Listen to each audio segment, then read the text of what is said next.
It's no secret on this channel that I'm a big fan of simulators. It's been my main go-to for gaming since I was a kid. I've played many of them throughout my life, from the grassroots of Gran Turismo 4s and the F1 games, to the hardcore sims of iRacing, ACC and R-Factor. They provide an opportunity for someone like me to experience driving a car without forking out thousands of euros just to enter a race in the real world.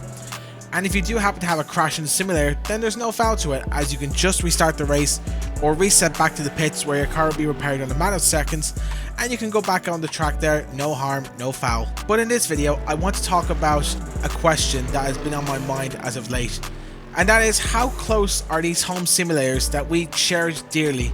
Can they help give you the skills to drive a car in the real world? And how close can they get to their real world counterparts? My answer is that, in short, if you're somebody who is a big petrol head and you spend a lot of time playing these sims, then yes, they can. Long answer, this video. So why do I believe that, you might ask? Well, it is because I believe that these simulators are proven to be a gateway to knowing not only how a car works, but also a way to get experience driving a car and picking up a new skill along the way.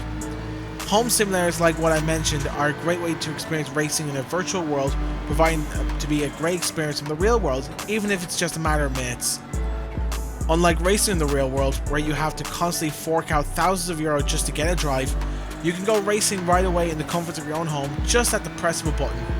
Sim racing especially will welcome everyone coming to the hobby, regardless of your financial status. It really does not matter if you're someone who races with a controller on a console in your living room, or a fancy direct drive wheel on the PC.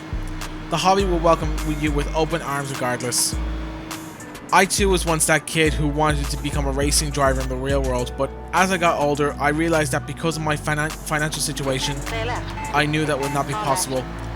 But that is okay, because I really enjoy getting the experience from racing in the likes of iRacing and ACC nonetheless.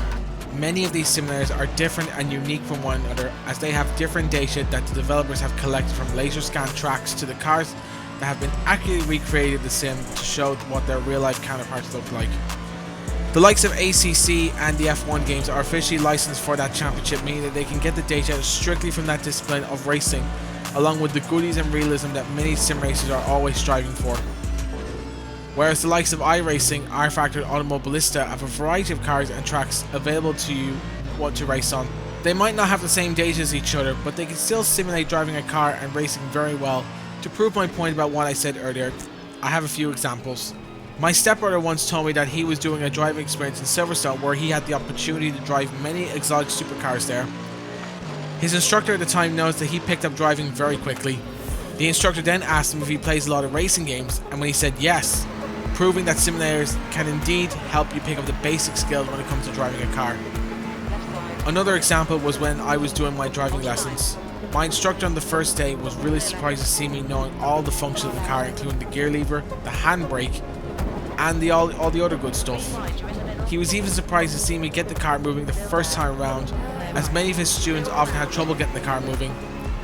When we left my housing estate and onto a public road, he was even more surprised to see how quickly I picked up driving, as if I already knew how to drive.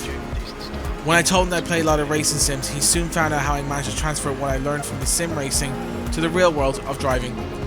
I even told him that I have a steering wheel and pedals and shifter that allows me to get the best experience for my budget. He then started to speak a lot of praise about me, saying that many of his students he's had were nervous about being behind the wheel.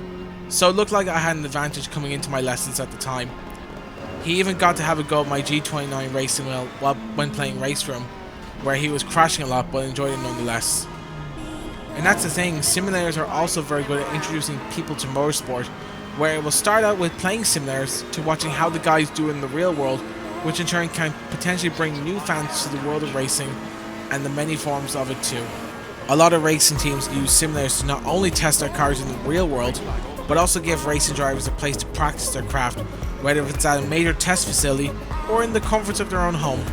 Max Verstappen and Lando Norris play simulators in the real world and have often been speaking high praise for how it keeps their skills sharp for when they step into the cockpit of the real car. And it's not just racing sims that have that same benefits. Flight simulators can also teach you similar skills on how airplanes work, as well as teaching you to fly the aircraft. There are even tutorials in both Flight Sim and X-Plane. Likewise, pilots even use simulators to train their skills flying out in the real world, to not only learn how to operate the plane, but to also practice emergency drills should one occur in the sky above. So that's my thoughts on this video. If you enjoyed it, then unsubscribe, dislike, and tell me how wrong I am in the comment section below. Thanks for watching and have a good one.